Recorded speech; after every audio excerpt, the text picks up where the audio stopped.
So, so we have sound again. So, you know what I'm actually going to do, and I'm sorry if you're streaming or listening online, but I am going to backtrack because I know that a lot of my listeners are on Facebook, so I do just want to go back there to that point. Alright, so we have sound again. That's good. And I am going to, like I said, backtrack a little bit. And I don't know why it's having such an issue. Okay, so let me go back to, I am going to go back to the environment. And because I do want to talk about this stuff. It's really important. It's not going to make sense in the end if you don't get to hear it. So, I started with the idea of environment being, you know, back.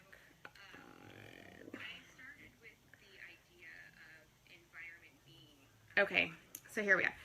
So, environment, built environment, both built environment and physical environment, as well as, you know, the actual environment as we think about it, is a huge indicator of someone's health and in general. And when you live in environments where they are unhealthy and there are a lot of issues, this becomes a more prominent factor. And we know that, you know, health is a big part of our lives. Like, if you're unhealthy, it leads to a lot of issues, which is why I wanted to start here. So the next one I do want to talk about is groupthink. So we're going back to groupthink, and I had said that I did a lot of research when I was in college about social psychology and how groups and communities are developed in such a significant way.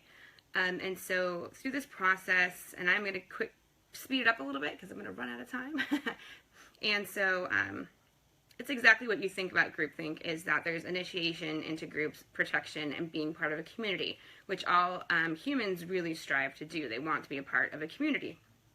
So, and I made the comment that you see groupthink as far as being a totalitarian nation and, you know, being convinced that you need to follow or do one thing or the other, and then it goes all the way to the other end, to religion or those other things. So quickly again, educational retention is a huge indicator of success. I talked about the cradle to prison pipeline, and in short, poor school systems in poor neighborhoods have poor outcomes, and there's a huge increase in crime when young kids do drop out of school. And also there's a decrease in access to services, including recreation, where a lot of gun violence occurs. And I found working in a community, and people have found working in many communities, that recreation is a huge part of, overall health, but being successful, it's something for people to do. It is something that people can do. They can go out and, take their energy, and it's not just people, it is youth, and it is, families, and having those opportunities to do all those things. And so the other thing, sorry, I'm still fiddling around with stuff. So, and then I did an entire show on incarceration. So if you want more information about that, please go back. It was my very last show, and all the videos live here on Facebook. So there is a much higher incarceration rate for people of color, which again can really affect your outcomes in general. So I do want to shift gun violence, mass shootings. There's a few different definitions. The government doesn't have it doesn't have a specific definition. So often groups use a mass shooting being 4 or more people shot at one time that are in a relative location. So that is a major issue to consider among all these other factors that can contribute to gun violence. And so I do want to make that differentiation because, and as you'll see, I don't think that the contributing factors to mass shootings are the same as gun violence. So, like I said, 4 or more people being shot is considered a mass shooting. I don't know this for a fact, but it would seem to me that most all of these people that participate in mass shootings act alone, which I think is a really big deal. And U.S. has a shocking majority of mass shootings. So if 1/3 of them nationally occur here in this country. So under this definition, there were 307 from January 1st, 2017 to November 5th. The 5 most deadliest shootings have been in the past 10 years, and of the 30 deadliest since 1949, 18 have occurred in the last 10 years. So the suggestion would be that they are getting more violent, and that's an issue. So the other important thing is that since 1982, the demographics of shooters, so basically the people that are causing these issues, 57% were white, 16% were black, 7% were Latino, 7% Asian, and 3% Native, so the remaining percentage were unknown. So, and I think we all know culturally the general perception of mass shootings and gun violence and who's doing all these things. That's why it was really important for me to differentiate between gun violence and mass shootings. I think there's a very different story there. And I think there is an entirely different meaning or background for why it's happening. So now I'm going to go through some of the arguments that are regularly used for mass shootings, and I'm going to address how I see them contributing, just like I did with gun violence. So there's a really important distinction that I always make, and people might not like it, but so when a white person commits a mass shooting, they have mental health issues. When it's a person of color, they're either a terrorist or a gangster or something of the like. So that is a really interesting distinction. It gets back to these biases that occur in time, and I really wish that that would be broken down, and that's why I started with the statistics about those who commit mass shootings, because I think that's a really big deal. So I was reading a really interesting article in preparation for this, and it was in a psychological journal. So it was looking at mass shootings from and psychopathy from a psychology-based background. So the article is really interesting because it was talking about how in the DSM, and the DSM, the last one I believe is a 5, in the DSM, it is basically the, I don't want to call it the Bible, but it's basically how psychiatrists and psychologists do their diagnosis. It guides them through it. It's just like the physician's desk reference. It's the same thing. That is how they are able to diagnose people, and it just gives you direction of how to do it. And so in the DSM-5, it basically calls psychopathy, and when I was in college there was a differentiation, and it might have been, I didn't realize that there was this potential differentiation between how scientists represented it and how other research scientists have to make the distinction that research scientists called it something else than psychologists and psychiatrists in the DSM. I always learned psychopathy as psychopathy, and I'll get into what that means, but it's important to note that in the DSM, it's considered an antisocial behavioral disorder, and like anything, antisocial behaviors and disorders are on a huge spectrum. There's no one way that they can be represented. There can be people that just have a harder time communicating, or they have issues on that arena. And then there's actual psychopathy, which is used in science because it is a very extreme side of antisocial behaviors, and it has very distinctive characteristics that really can't be denied. So I always remember, I was probably in Psychology 101 or whatever the beginning class was, but we watched a video where they were researching psychopathy diagnoses in prison.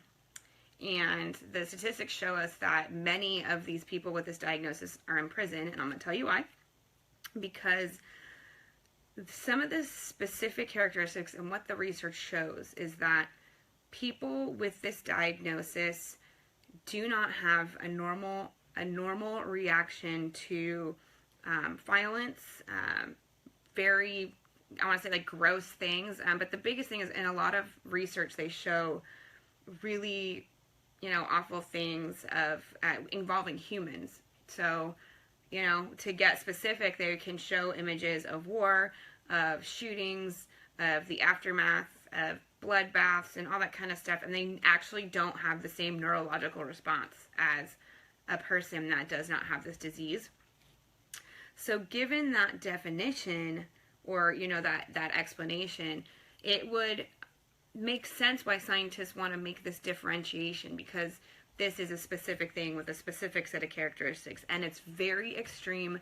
Last I saw, only 1% of the population is diagnosed with this. So we're talking a very small amount of people. So this is a valid argument. There are people that may have this kind of a diagnosis, and it may have been not diagnosed or misdiagnosed, and but you can see the antisocial behaviors in a lot of what they do. When we start hearing about the people that do mass shootings, you start to hear about how they went in seclusion, they didn't come out of their house, they collected firearms, they spent all their time planning the attack, they did this, they did that.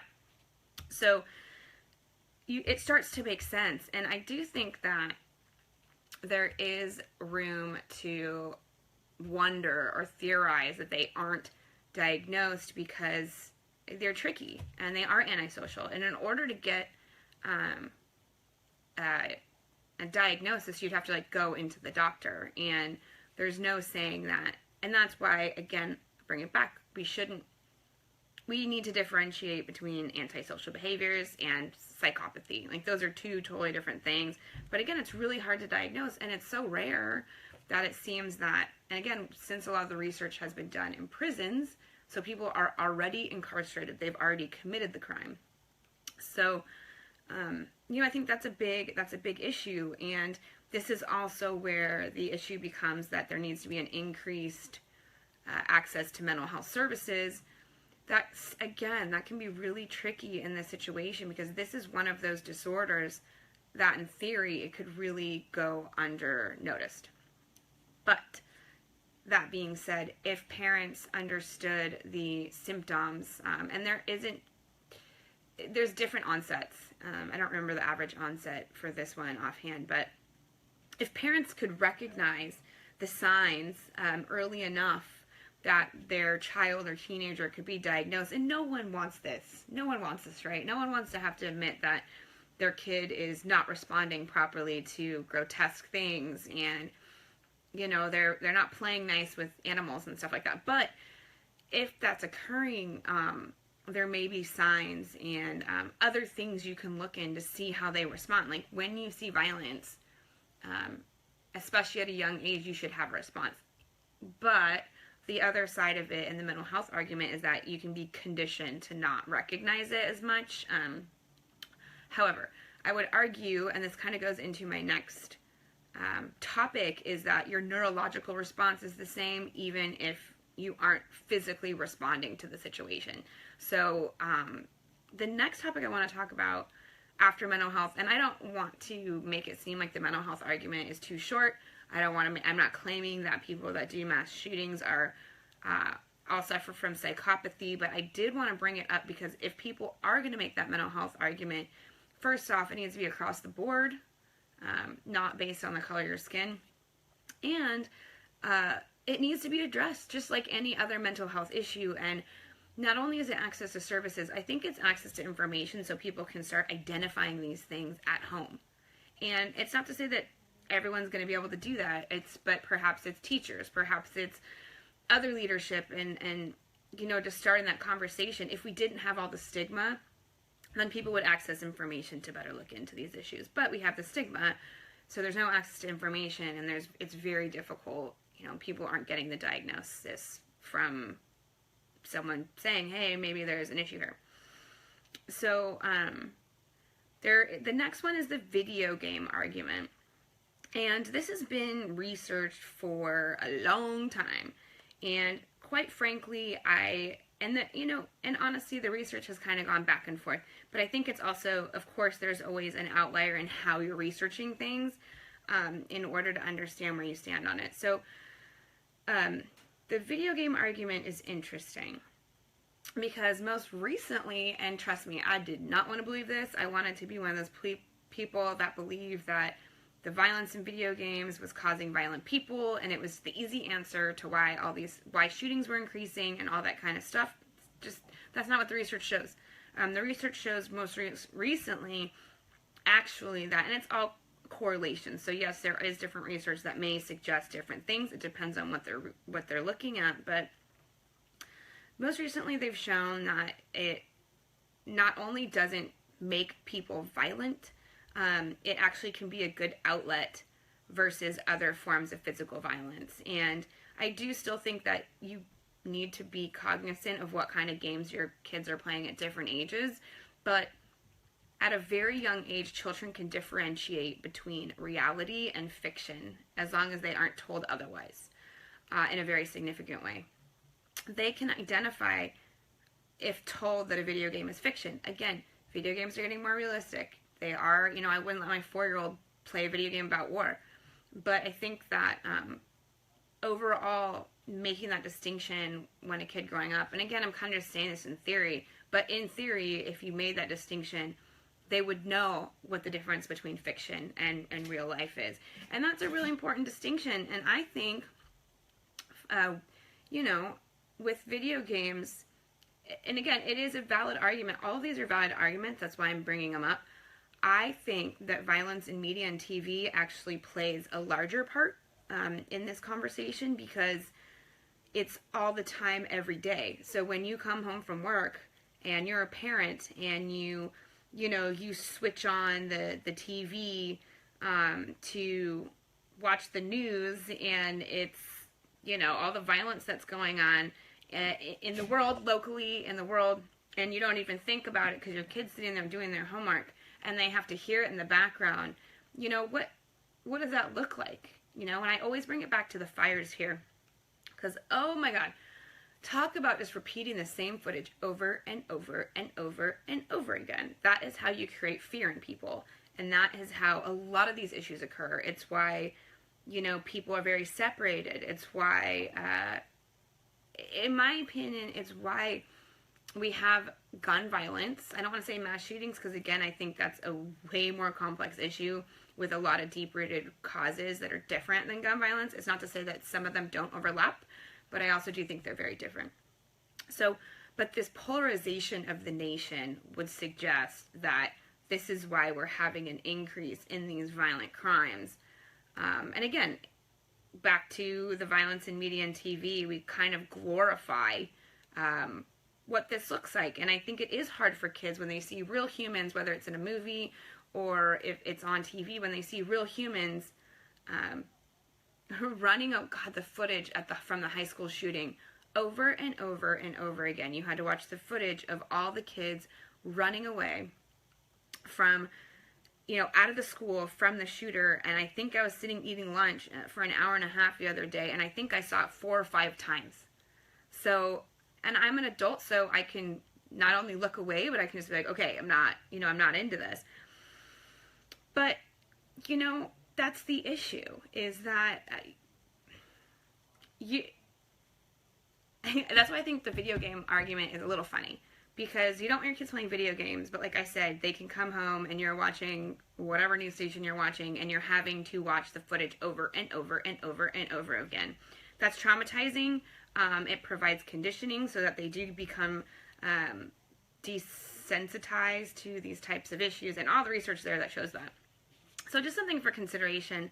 And I do think that is why, one of the contributors to why violence has increased over time in general, not just gun violence and mass shootings, but why it's increased in general. And then again, like this desensitization and this fear-based separation of the communities, you don't have, so you really want to, like I started with, you really want to be in a community.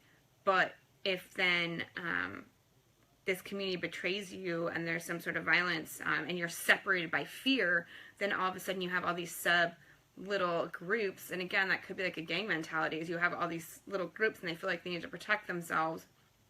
And we have seen that violence is one of the ways that people deal with issues, you know, and it's because, like I said, I already told you some of the reasons why I think violence is becoming more regular. And again, people can't communicate. They have biases and they automatically see someone walking down the street and assume they're X, Y, and Z. So, you know, these are all considerations. And so, again, like, there's no one argument. I always like that there's, not only is there many sides to every story, but you can't necessarily say that a group of kids that played video games wasn't also violent for other reasons, and then can attribute that to all video game users. Again, yes, there might be a correlation between the two, but like I said, there's, you know, you can't necessarily say that that's the only answer to the issue. So the other thing I want to get to, because we had a little snafu there in the beginning with the sound. So if you do go back to the beginning and you watch this on Facebook, because I know some people jump in the middle and go back, cruise in about 5 minutes, and then you should be able to hear the entire show. I went back and started the whole show. So let's move on. So you know, access to firearms is also a major issue, and I don't really want to talk a lot about this because we are so bombarded with this in the media and everything right now. Again, it's very polarizing, and so I want to make sure that I mention it. There has been a huge increase in access to firearms. We've seen, there's a lot of recent stuff that you know, has been released about the different states' requirements, and I'm going to get into that at the end. But the other thing, too, that we know is as soon as these mass shootings occur, there's a huge increase in purchases of firearms. And so there is this prominent feeling that you have to protect yourself when these mass shootings occur. And now we're seeing the whole argument that teachers should be armed and there should be metal detectors at the doors. And I'm sorry, I'm going to give you my opinion right now. I saw a meme about that, and it's basically saying you're talking about a jail. If you're talking about arming teachers, I think it was having security guards and having metal detectors at all schools, that is jail. And that is going to cause major issues.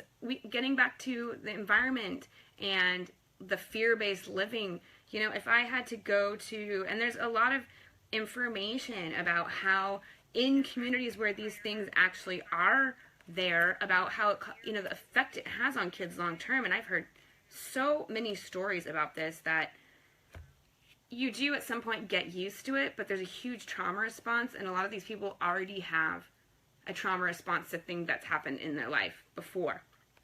So, and again, I don't know, yeah, and so I'm reading the comments really quick because I don't want to make sure. Okay, so let me make sure there's no country. Yes, questions. Okay, so yes, let me get into my solutions. Like I said, we had a little snafu in the beginning, so I want to make sure I have enough time. This is a super complex issue, and like I said, just to finish up the access to firearms, we tend to blame one person, one entity, or one cause for issues, and that is a huge logical fallacy. Big word. Big, short words, big idea. A logical fallacy is a simple way of saying, and there's several different forms, but it's a simple way of saying that you're making a deduction from two pieces of information that is not, basically not correct, but it's not that it's not correct. You're deducing information that is not correlated and should not be correlated. And let me think of an example that makes sense. I mean, you can go back to the video game argument. Because video games exist, children have become violent. That is flawed logic. That is, and I get it, it's a logical fallacy. Now you can say that research shows X, Y, and Z, and their theories. I brought this up a lot. I've brought this up a lot on my shows. Is that all of this research is looking at a theory. It's not saying that they're looking for correlations. I hate headlines about science because it says, this is it. This is the answer. It's like, no, you study correlations. You report on correlations. You don't report saying, this is everything. This is, and I always hear the argument that, yeah, different research can show different things, but that's why you have to, as a person, go through and start to distinguish what's what and look at different studies and look at different things. I mean, it's really quick to find out what's an actual scientific study versus someone spouting off on a blog and claiming statistics. I don't want to negate my own show right now, but I always recommend people, if they're not citing their sources and it's on a blog, then it's invalid. It's invalid because if you are writing a scientific review of science or data, you have to cite your sources. Otherwise, as far as I'm concerned, it's made up. So that's a really important part. And I've actually called out people that have scientific blogs. And I read the blogs and I say, you've given no citations to where any of this information came. So as far as I'm concerned, it wasn't true. It didn't happen. So that's a big consideration. And again, not everyone's going to understand all of this. And so it's our job that we do have the wherewithal to help encourage people to do these things. Share information on your Facebook that you have researched and know is true, as far as you know is true.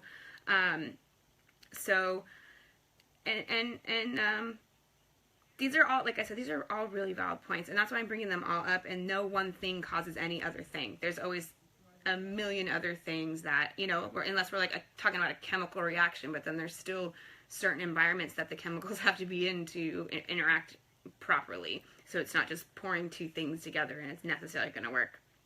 So let me get into my conclusions. So again, I do want to emphasize the difference between gun violence and violence in general and mass shootings. They're almost always in the popular media made to be the same thing. And I think that has a lot to do with the bias in the media, trying to represent people of color committing crimes way more relative to not only their population, but the fact that white people commit more crimes in general, across the board. So, like I said, let me reiterate the fact that the mass shootings since 1982 is 50% white.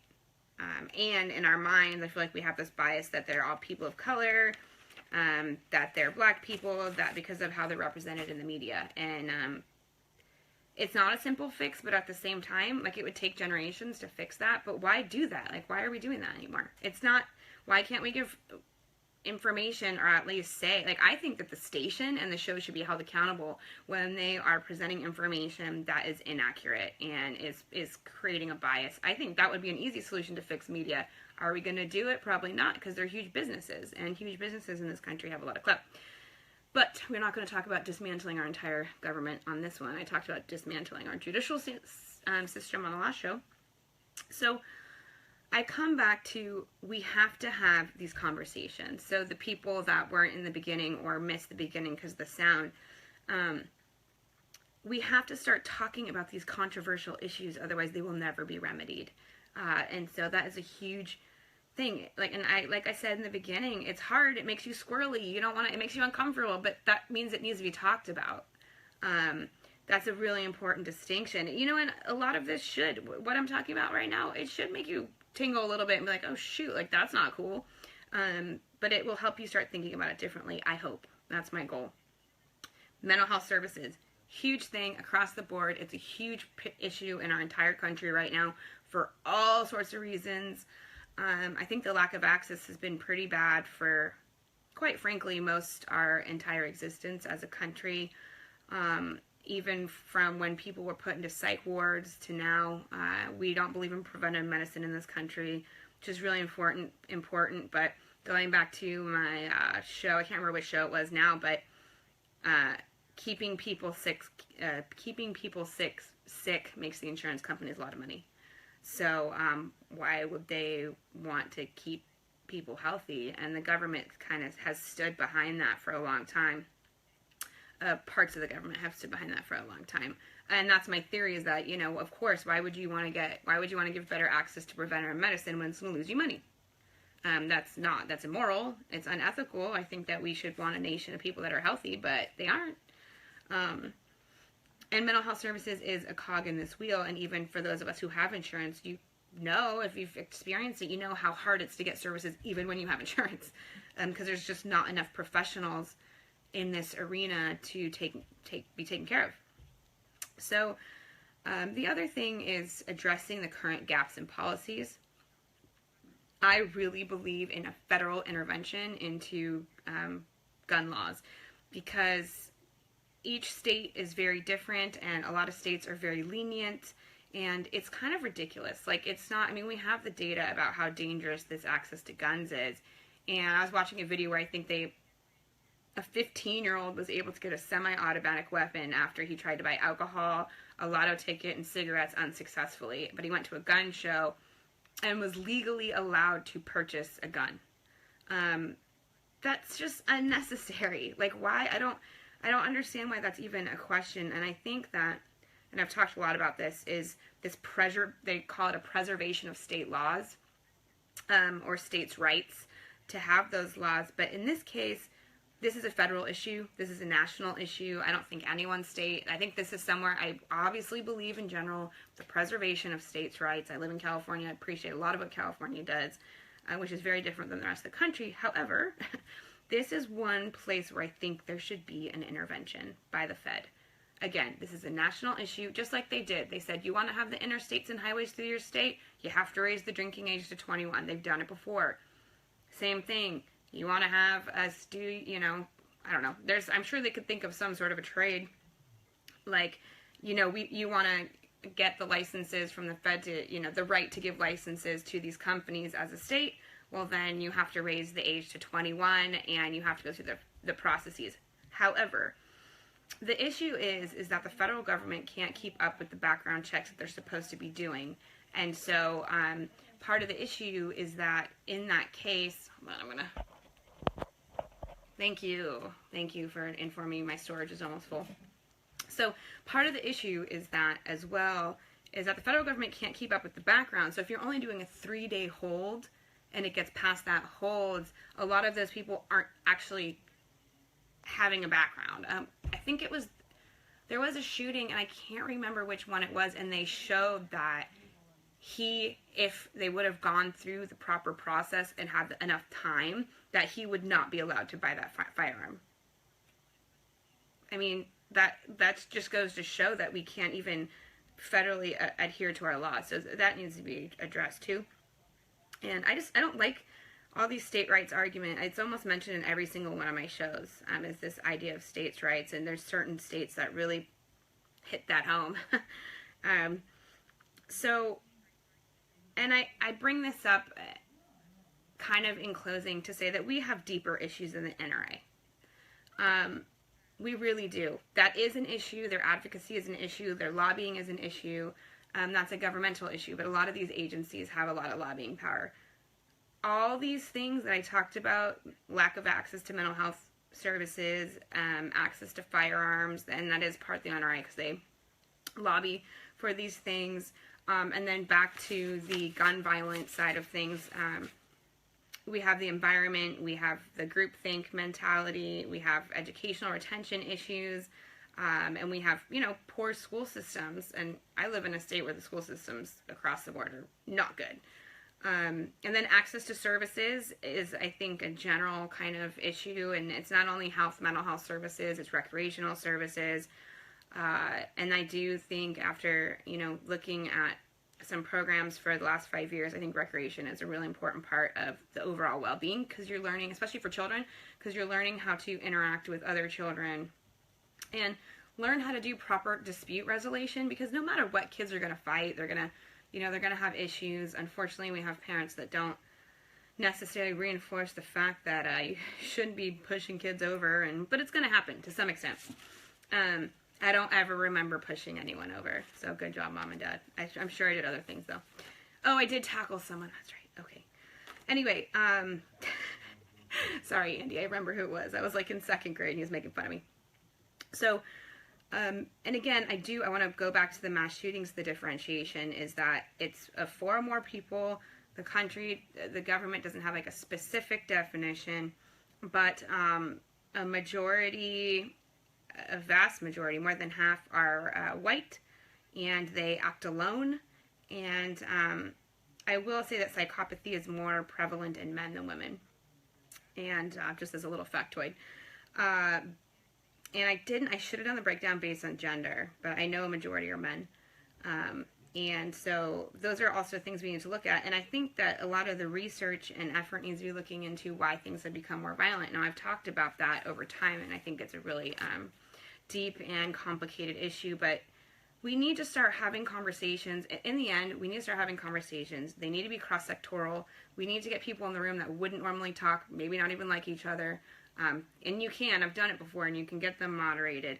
And it's going to be a long process, but until we systematically address all these issues over time, nothing's going to change, and it's just going to get worse. And the more we allow the media and the government kind of push our thinking, and creating, making our bias worse, that's going to be a huge problem for the country in the long run, because you can't see change in those arenas. And we've seen that over all this time. I mean, you can always say, a lot of people are arguing that government's always been corrupt and all this stuff, but if you aren't working together, the whole saying is, well separated. Those who are separated are easier controlled.